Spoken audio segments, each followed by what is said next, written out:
All right, welcome, young adults, to another edition of Economics Flipped. I have nothing flipping, so you just have to take my word for it that we're flipped. So today, I happen to be outside the Federal Reserve Bank of New York, and I thought, let's go inside and find out about the loanable funds. I've mentioned it in class, but let's get a little bit more detail on loanable funds. All right, so the first thing we want to look at when we get to loanable funds, okay, is we're going to go back to our primary issues of discretionary fiscal policy, right? So we have to think about this through the fiscal policy and not through monetary policy. So with loanable funds, always looking at it from discretionary fiscal policy. We know that if the government conducts expansionary fiscal policy, they're going to raise government spending and or cut taxes, right? So what we need to remember is that the government is going to have a balanced budget when we start this. I know that's a ridiculous thing to think, but that's what you got to do. So we're going to assume balanced budget, and then we're in a recession, and the government has to increase government spending, government purchases, decreases taxes. That means they are going to run a deficit. Less money coming in, more money going out. All right, so they're going to run a budget deficit. Let me give you a chart here on what that looks like, thanks to the Federal Reserve. So the Federal Reserve shows us we have outlays. This is federal budget in fiscal year 2020. So we are going back a bit. Outlays $6.6 trillion. We're bringing in $3.4 trillion. So we're spending 6.6 and we're short by $2.2 trillion in order to do all that. Right? And if you look at this, $4.6 trillion of the budget is mandatory. There's no discretion here. They must spend $4.6 trillion in mandatory spending. They also must spend $345 billion on interest for the debt in the past. Okay, so it's $345 billion for debt in the past. And then the discretionary spending comes up to $1.6 trillion. Just to give you an idea of this, here's the 2019 federal budget. Outlays were only $44.4 trillion. Like I said, that only 4.4, right? And revenue was 3.5. It was slightly higher, about 100 billion, right? So our deficit was roughly $900 billion, okay, opposed to what it is now, right? And even that $900 billion. Let's look at uh, these deficits and a surplus at the very beginning of the graph, right? So this is the gap between spending and revenue, right? And if you look at 2000, we have a surplus. That little blue area there is a surplus. The revenue was higher than the spending, right? And if you notice, the spending is going up. It's upward sloping, but it's at almost a constant amount until we hit the crisis in '08, right? And you also notice that the revenue after the surplus begins to fall. That's a tax cut from Bush in around '02, '03. He gave a tax cut. Now, if I take this line and go straight across, you can see it takes us to almost '05, '06 to get the same amount of revenue that we were getting in 1999, 2000, right?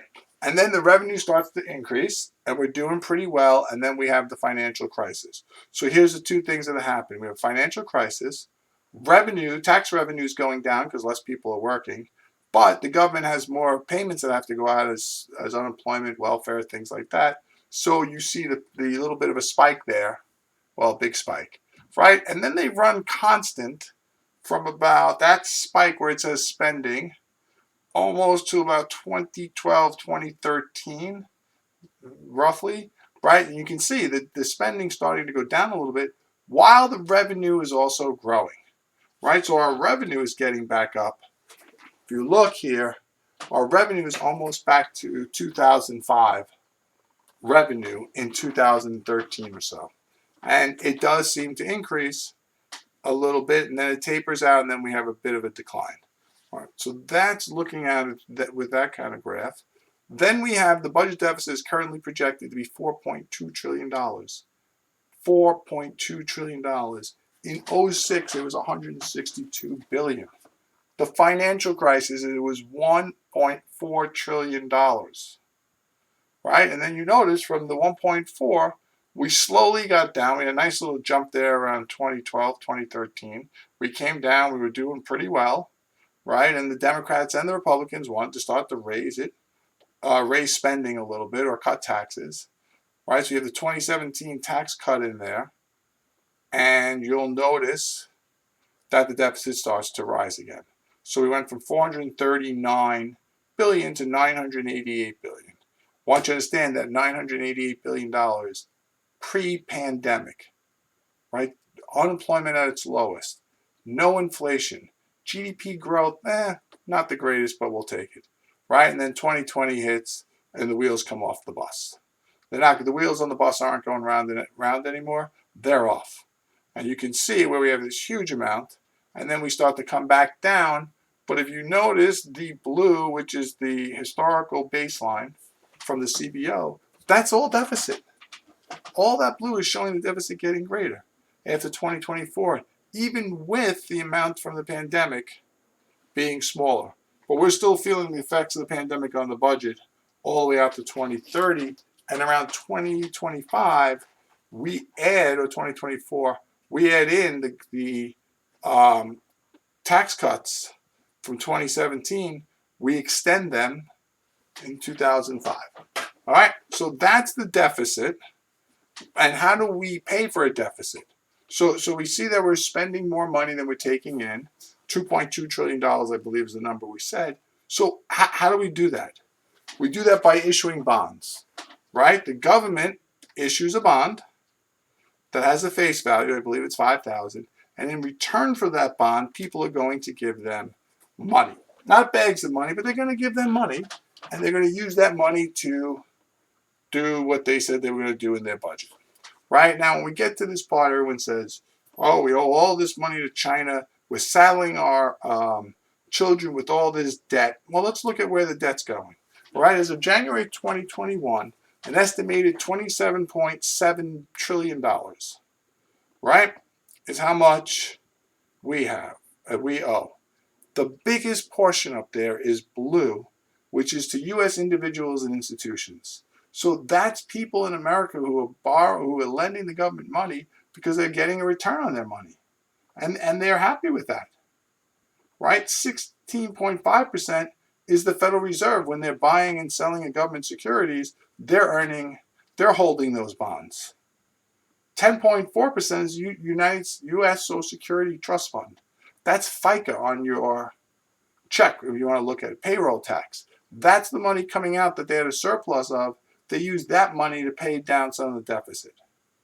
Okay, and then you can see in here we have China's in here, Japan, Belgium, but the three biggest areas, right? I guess the retirement fund of the U.S. military with the others. So there's 1, 2, 3, 4, right? And then you have all little slivers, nothing really over 5%. Okay, that's the money we owe to foreigners. Okay, our composition of our federal spending in 19 was 62% of our money was being spent on mandatory policies, right? Policies that already exist and have to be funded. 30% on discretionary and 8% on past debt. Right, just looking at it again, if you notice here, right, most of the money we're spending is on mandatory spending. And here's the interesting part. Mandatory spending is 4.6. We're only bringing in 3.5. So we're not even bringing in enough money to take care of the mandatory stuff. Right? All right, let's go back. Budget proposal. This is the discretionary budget for 2022. You notice the discretionary, half of the discretionary is to military. Education gets a little 7% of it. All right. Health, 5%, 79 billion. Food and agriculture is 1. All right. So if you look at all of those things, international affairs, we're looking at 3%. All right. Now, looking at the debt now, if you notice the debt's going up, and it's an upward sloping. It goes down a few times, comes back up, right? But when we hit 2020, we are an upward sloping curve till March of 2020, and then it's almost horizontal, almost vertical. Okay, all right, let's move past that. Right? This is just another chart showing you who owns our debts. When people tell you that we have to pay, we're indebted to other countries, you can see that we're not. We're really not. But I don't want you to think it's not an issue. All right. 2020 was $17 trillion in debt. So, we're 2 years from that, just about 2 years, and I believe we're 10. We almost doubled it. Okay. Again, here's who we owe it to. So let's get back to loanable funds. So loanable funds, right? We're talking about the effect of borrowing on the loanable funds. So we're going to use what's called the loanable funds model, right? And government budget deficit results in an increase in demand for loanable funds. So people who want money, who demand money, like the government, people want to buy cars and new homes, they're on the demand side. Okay, the supply side are people who want to save money. Loanable funds market is made up of lenders who supply funds, borrowers who demand funds. You got to really keep that. That's got to be the focus. The lenders are people who supply, and the borrowers are on the demand side.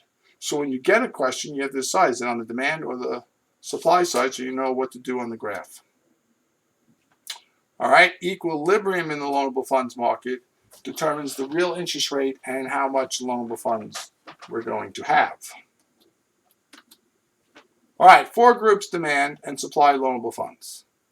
Consumers, the government, foreigners, and businesses. All demand loanable funds, and at times all of them could be supplying loanable funds. Consumers, the government, foreigners, and business. I feel like we've talked about that group somewhere else. Well, if you remember, give a shout out in class. All right, it's important to understand the economic behavior depicted by the demand and supply curves for loanable funds. So let's do this. The demand curve for loanable funds is negatively sloped. More loans are demanded at lower real interest rates, and fewer loans are demanded when real interest rates are high. The upward sloping supply curve reacts the exact opposite, right? The opportunity cost of saving money is I can't spend it now. So if you're going to give me a higher interest rate, I'm willing to put it off my spending, right? And if the interest rate is low, then I won't supply as much as I would have. Okay, major determinants of the demand for loanable funds are business confidence and expectations, consumer confidence expectations, the government's budget, and income levels, okay? On the supply side, if the government reduces income tax, it makes it cheaper. So we pay tax on interest we earn in this country, right? We have to pay a tax on that. If the government, I should say, if the government got rid of that tax, and when I was saving my money, I was paying less taxes and interest, I'd probably supply more money. Okay?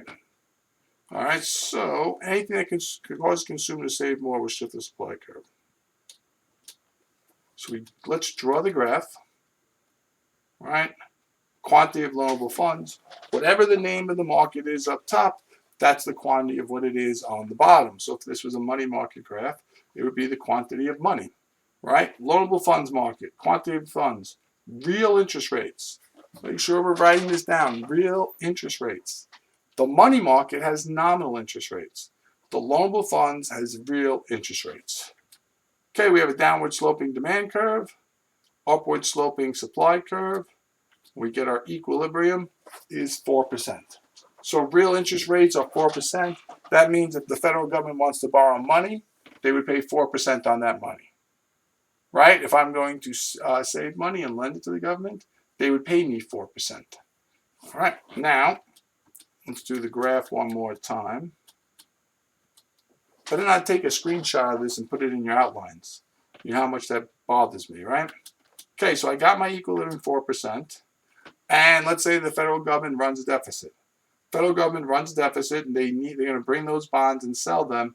They need money, so they come to the loanable funds market, and they demand money. So we have an increase in demand, which causes real interest rates to rise to 6%. Right? So the federal government's demand for loanable funds, because of the deficit, because of what should be a recession. Right? I'm telling you this, and meanwhile, if you look at our model, it looks nothing like this. We had huge deficits during good times, right? So I don't even know if I would say it's deficits run because we're in a recession anymore. It's just deficits being run every year causes us to demand more and more funds in the loanable market, right? And that causes interest rates to rise. So the movement from 4% to 6% is what would be the classicalists would say that's crowding out private investment. Private firms don't want to pay 6%. The Federal Reserve shifting that demand curve crowded out private investment. Okay. One more look here.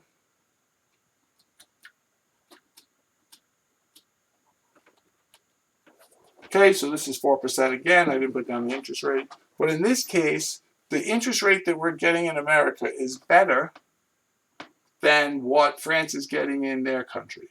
So the French decide to buy government bonds because they're going to get a better interest rate. So the French decide to supply